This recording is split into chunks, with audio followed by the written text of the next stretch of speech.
स्वागत है दोस्तों आपका अपने इस YouTube चैनल BSID क्लासेस में। आज हम आपके लिए सॉल्व्ड JOE-IT क्वेश्चन पेपर लेके आए हैं जिसका पोस्ट कोड 556 है। इस वीडियो में हम इसका पार्ट 1 डिस्कस करेंगे। इस वीडियो को अंत तक देखें। अगर आप चैनल पर नए हैं तो हमारे चैनल को सब्सक्राइब करना ना भूलें और लेटेस्ट वीडियो नोटिफिकेशंस के लिए बेल आइकन प्रेस करना ना भूलें। शुरू करते हैं आज की वीडियो। पहला प्रश्न है, निम्न में से कौन सा एक परंपरागत ऊर्जा स्रोत है? बायोमास ऊर्जा, ज्वारीय ऊर्जा, भूतापीय ऊर्जा और सौर ऊर्जा। तो इसका सही उत्तर होगा ऑप्शन नंबर ए, बायोमास ऊर्जा। अगला प्रश्न है, सूर्य ग्रहण के समय सूर्य पृथ्वी और चंद्रमा के बीच आता है। चंद्रमा पृथ्वी और सूर्य के ठीक अर्धपथ पर आता है। चंद्रमा पृथ्वी और सूर्य के बीच आता है या फिर इनमें से कोई नहीं। तो इसका सही उत्तर होगा ऑप्शन नंबर सी, चंद्रमा जो है पृथ्वी और सूर्य के बीच में आता है। अगला प्रश्न है, वैज्ञानिक जिन्होंने प्रथम बार खोजा कि पृथ्वी सूर्य के चतुर्दिक परिक्रमण करती है। आइंस्टाइन ने, डाल्टन ने, न्यूटन ने या फिर कोपरनिक्स ने। तो इसका सही उत्तर होगा ऑप्शन नंबर डी, कोपरनिक्स। अगला प्रश्न है, जल का घनत्व होता है -4 डिग्री सेल्सियस पर कम से कम, 4 डिग्री सेल्सियस पर अधिकतम, 0 डिग्री सेल्सियस पर अधिकतम या फिर 0 डिग्री सेल्सियस पर कम से कम। तो इसका सही उत्तर होगा option number B, 4 degree Celsius पर जल का घनत्व सबसे अधिक होता है। अगला प्रश्न है, बॉल पेन निम्न किस सिद्धांत पर कार्य करती है? पृष्ठ तनाव पर, श्यानता पर, गुरुत्व बल पर या फिर बॉल का नियम। तो इसका सही उत्तर होगा ऑप्शन नंबर ए, पृष्ठ तनाव पर। अगला प्रश्न है, जब बर्फ पिघलती है तो उसका आयतन बढ़ता है, आयतन घटता है, आयतन वही रहता है या फिर इनमें से कोई नहीं। तो इसका सही उत्तर होगा ऑप्शन नंबर बी, आयतन घटता है। अगला प्रश्न है, ध्वनि की तरंगें नहीं गुजर सकती किसी आदर्श गैस से होकर, ठोस द्रव के मिश्रण से होकर, द्रव गैस के मिश्रण से होकर या फिर पूर्ण निर्वात से होकर। तो इसका सही उत्तर होगा ऑप्शन नंबर टी, पूर्ण निर्वात से होकर साउंड वेव्स या ध्वनि की तरंगें नहीं गुजर सकती। अगला प्रश्न है, अति उच्च तापमान मापने के लिए प्रयुक्त उपकरण होता है? पाइरोमीटर, थर्मामीटर, बैरोमीटर या फिर कैलोरीमीटर। तो इसका सही उत्तर होगा ऑप्शन नंबर ए, पाइरोमीटर।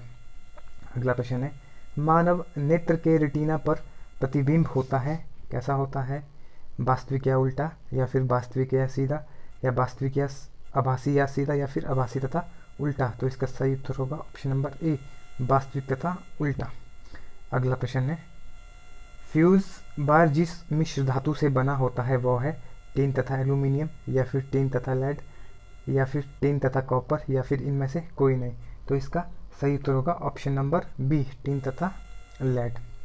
अगला प्रश्न है, एक रडार बीम बनाती है सूक्ष्म तरंगों से या फिर एक्स किरणों से या फिर परावैंगनिक किरणों से या फिर अवरक्त किरणों से। तो इसका सही उत्तर होगा माइक्रोवेव्स या फिर सूक्ष्म तरंगों से। ऑप्शन नंबर ए इसका राइट आंसर है।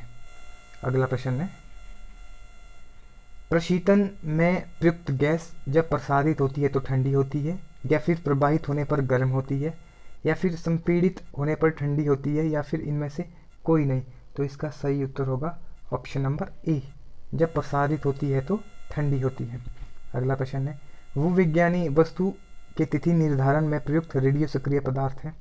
कार्बन 11, कार्बन 12, कार्बन 14 या फिर इनमें से कोई नहीं। तो इसका सही उत्तर होगा ऑप्शन नंबर सी। अगला प्रश्न है, मक्खन एक कलिल है जो बनता है जब जल का बसा में परिक्षेपण होता है या फिर जल में बसा का परिक्षेपण होता है या फिर जल का बसा में परिक्षेपण होता है या फिर बसा ग्लोब्यूल्स का जल में परिक्षेपण होता है या फिर इनमें से कोई नहीं। तो इसका सही उत्तर होगा ऑप्शन नंबर ए, जल का बसा में परिक्षेपण होता है। Water is dispersed in fat. अगला प्रश्न है, निम्न में से कौन सा एक रासायनिक परिवर्तन नहीं है? भोजन का पचना, जल का हिमीकरण, दूध का दही बनना या फिर फलों का पकना। तो इसका सही उत्तर होगा ऑप्शन नंबर बी, जल का हिमीकरण। अगला प्रश्न है, निम्न में से कौन सी धातु नरम है? ताम्र, लोहा, एल्यूमिनियम या सोडियम। तो इसका सही उत्तर होगा ऑप्शन नंबर डी, सोडियम। अगला प्रश्न है, शुष्क बर्फ है solid carbon dioxide, solid water या फिर सॉलिड अमोनिया या फिर इनमें से कोई नहीं। तो शुष्क बर्फ होती है ठोस कार्बन डाइऑक्साइड। ठोस कार्बन डाइऑक्साइड को शुष्क बर्फ के नाम से जाना जाता है। ग्लास की उत्तम व्याख्या निम्न के रूप में है।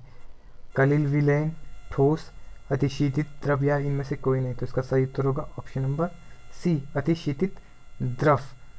अगला प्रश्न है, भारी वाहनों में डीजल का प्रयोग ईंधन के रूप में किया जाता है क्योंकि इसमें उच्च शक्ति तथा आर्थिक बचत होती है, या फिर यह कम खर्चीला है और ईंधन की बचत की दृष्टि से उपयोगी है, या फिर यह अधिक माइलेज देती है तथा इसके इंजन के लिए सुरक्षित है, या फिर इनमें से कोई नहीं। तो इसका सही उत्तर होगा ऑप्शन नंबर ए, इसमें उच्च शक्ति तथा अधिक आर्थिक बचत होती है। अगला प्रश्न है, प्राकृतिक रबर एक बहुलक है आइसोप्रीन का या फिर एसिटिलीन का या फिर विनाइल क्लोराइड का या फिर इनमें से कोई नहीं। तो इसका सही उत्तर होगा आइसोप्रीन, ऑप्शन नंबर ए। अगला प्रश्न है, शुद्ध जल का पीएच मान कितना होता है? 5, 7, 9 या फिर इनमें से कोई नहीं। तो इसका सही उत्तर होगा option number B, 7।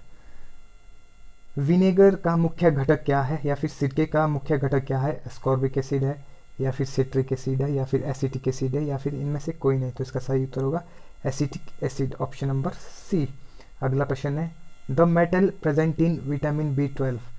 Vitamin B12 में मौजूद धातु मैग्नीशियम होती है या फिर मैग्नीज या फिर कोबाल्ट या फिर लौ। तो इसका सही उत्तर होगा ऑप्शन नंबर सी, कोबाल्ट। अगला प्रश्न है, वर्मी फॉर्म कंपोस्ट है एक सिंथेटिक खाद है या फिर कार्बनिक बायो उर्वरक है या फिर अकार्बनिक उर्वरक है या फिर इनमें से कोई नहीं। तो इसका सही उत्तर होगा कार्बनिक बायो उर्वरक, ऑर्गेनिक बायो फर्टिलाइजर। अगला प्रश्न है,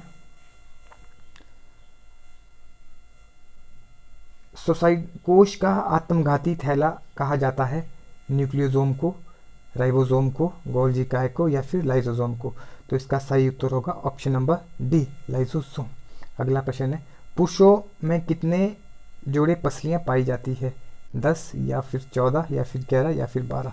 तो इसका सही उत्तर होगा ऑप्शन नंबर डी, 12। पुरुषों में 12 जोड़े पसलियां पाई जाती है। अगला प्रश्न है, डायनासोर थे, स्तनपायी थे या फिर सरीसृप थे या फिर विशाल तृणभक्षी थे या फिर इनमें से कोई नहीं।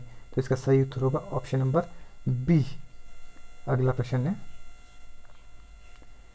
MRI का फुल फॉर्म क्या है? मैग्नेटिक रेजोनेंस इमेजिंग या फिर मैग्नेटिक रिकॉर्ड ऑफ इंटेस्टाइन्स या फिर मैग्नेटिक रिकॉर्डिंग ऑफ इन्वेस्टिगेशंस या फिर इनमें से कोई नहीं। तो इसका सही उत्तर होगा option number A, magnetic resonance and imaging.